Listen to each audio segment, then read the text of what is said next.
As Barack Obama made his first extensive visit to sub-Saharan Africa as US president in recent days, there was one notable omission from his travel schedule. America's first black president has been pressing the flesh in Senegal, South Africa and Tanzania, but not Kenya, the birthplace of his father and home of many of his relatives. This was considered a snub in the capital, Nairobi, where Obama's absence has been front-page news and a cause of much soul-searching. Many people say Obama has avoided his paternal homeland because earlier this year, Kenyans elected Uhuru Kenyatta and William Ruto as their leaders.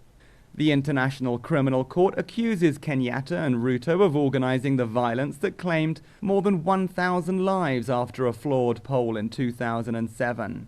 Kenyatta is charged with murder, deportation, rape, persecution and inhumane acts allegedly committed by his supporters.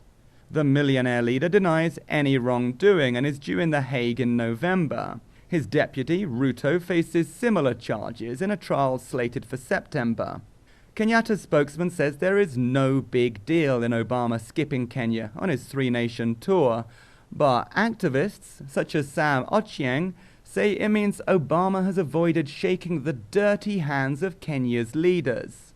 Kenyans are obsessed with politics and, as such, they are fixated on an international prosecution that has already taken more than 6 years. Politicians here are better known by their ethnicity than their policies, and Kenyans tend to vote along tribal lines.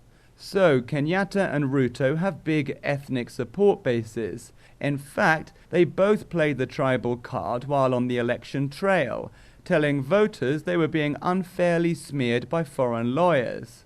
This resonates with many Kenyans who say the world's first permanent war crimes tribunal has singled out Africans to dispense its own brand of justice. At a summit meeting last month, African Union members came together to voice their opposition to the trials. But prosecutors insist the cases will go ahead, even if that means a president and his deputy are dragged away from their duties of running a country.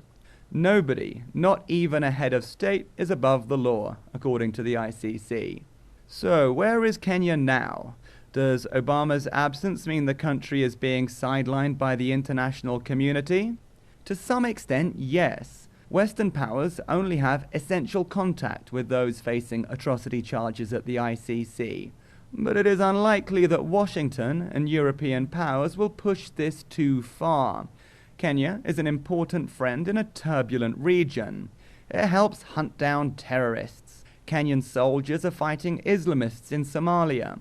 Nairobi helped ease the split of South Sudan from the north. Pushing Kenya away will only nudge it closer to China, which is boosting its presence on a continent that is rich in raw materials. So, on one level, the ICC judges will evaluate evidence to assess whether Kenyatta or Ruto really were behind the post-election violence. But these are no ordinary trials. Putting a head of state in the dock is a big move for the ICC, which has a patchy track record in making allegations stick. Aside from the evidence, this courtroom drama also involves Kenyan tribalism, national pride, and the great game of global diplomacy. So while Obama's dodge of Kenya is making headlines at the moment, the story is far from over.